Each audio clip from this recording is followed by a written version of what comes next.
What's up everybody, it's Sean here and I'm back today to give you guys a review of the Nike Air Max 90 in the Dutch green and light bone colorway.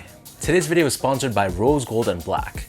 They're an Australian-based jewelry and accessory company producing very high quality, very wearable and very versatile product. So through my special link down below, my viewers will be able to get 30% off your entire purchase. And with every order upon checkout while supplies last, they're offering a complimentary product for you as well. And for anyone that makes an order that contains a newly released product, you're automatically entered to be eligible to win a full stack of jewelry for free. All you gotta do is sit back, wait for your order, and if they contain one of these VIP Rose Gold and Black poker chips, then just hit them up on their Instagram DMs to claim your prize. So even for someone like me who doesn't really normally wear accessories too often, their products just like this one right here, the Figaro chain, items like this are just a very simple, easy way to spice up and elevate your look. So again, that's Rose Gold and Black. Be sure to check them out, links are down below. So jumping back to the shoes, so these Air Max 90s released a few weeks back for a retail price of 120 US dollars or 190 Canadian. The official colorway for this shoe is light bone, Dutch green, and shimmer, and I want to give a huge thank you over to Size for sending me over this pair. So this pair released alongside the Ashen Slate and Beach colorway, so whereas that one sort of has like an oceanside feel to it, this one in comparison has much more of a forest and earthy feel. So diving straight into the details, on the toe box, this is covered in this light bone colored mesh. This mesh has a bit of this rough texture to it, and then overlaid on top, we have a very soft, very premium shimmer colored leather. As I run my fingers across it, you can feel that it's a very high quality leather and it feels super soft to the touch. Overlaid on top of this, running down the sides of the shoe, the mudguard here is constructed out of this shimmer colored suede. And towards the back heel, we have this cutout, which reveals this TPU Air Max branding. For the eye stays, so the bottom eye stay is done in the shimmer color, whereas the top eye stay is done in the slightly darker finish. Below this, we have more of that premium shimmer colored leather, and then overlaid on top of this, we have this reflective 3M swoosh, which is done in this green color. Moving downwards, we have more of that light bone colored mesh, which covers the back heel of the shoe. And then stitched on the top of the back heel, we have this shimmer colored rubber bumper with Nike Air branding in this Dutch green color. For the laces, so these only come with one pair of laces, and they're a flat style done in this light bone color. Underneath this, we have this mesh tongue, which is also done in that same light bone finish, and at the top we have this square tag with Nike Air Max branding. Taking out the insoles, these come with their standard foam insole. It's lined in this light bone colored finish on the top, and we have Nike Air branding stamped on the heel in green. So the upper of these Air Max 90s sits atop this full-length polyurethane foam midsole.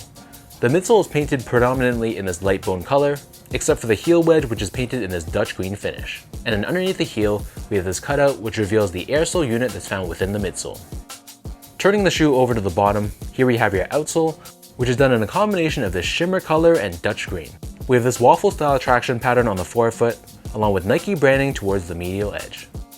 So for those wondering about sizing, so I'm a true size 10, slightly on the wider side, and for the Air Max 90 Recraft silhouette, I stick true to size, so I got these in a size 10.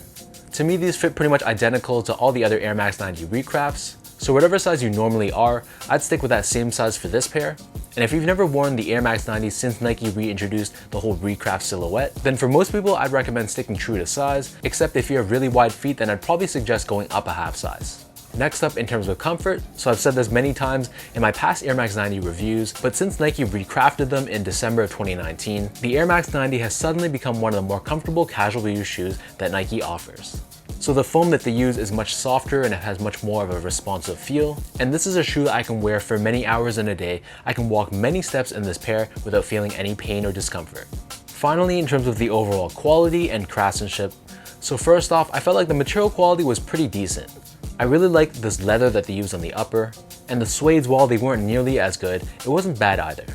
However, the craftsmanship on this pair was a little bit sloppy. Specifically, the paint job in the midsole was a little bit rushed, and there were some paint blobs that were just sticking out of the midsole. But aside from that, overall, it wasn't too bad, so I'd say that I was pretty satisfied all in all.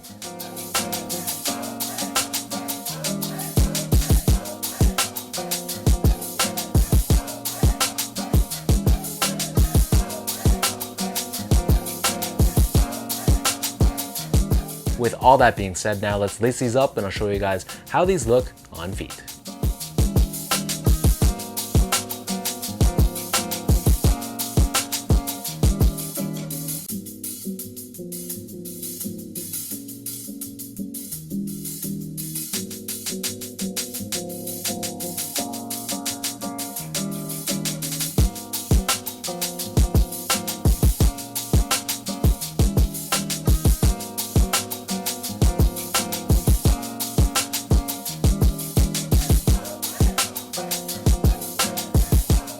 Overall, this is another very beautiful GR Air Max 90 that Nike's released. I think it complements the Ashen Slate beach colorway perfectly, and it kind of has like a yin-yang feel to it, with that pair being much more of a water-based shoe, and this one being much more of an earth-based shoe. So let me know in the comment section down below what you guys think about this colorway. Between this one and the Ashen Slates, which of the two do you guys prefer? And is this a pair that you guys would pick up, or is this a pass for you? If you guys like this video, be sure to like, comment, and subscribe to my channel if you haven't yet. You can follow me on Instagram for my sneaker photos at esco8. You can check out my Twitter as well at sean.go, and visit my website at seango.ca. If you haven't heard, I also have a podcast as well called the Channel 8 Podcast. So the video version for that podcast is right here on my YouTube channel, but if you're looking for just the audio only version, it's hosted on most of your major platforms including Spotify, iTunes, and Podbean. So before I end this video, another huge thank you goes out to Size for sending me over this pair, and a thank you to the sponsor for today's video, Rose Gold and Black. So thank you everyone for watching, thank you for the continued love and support, and I'll catch you guys all in my next video.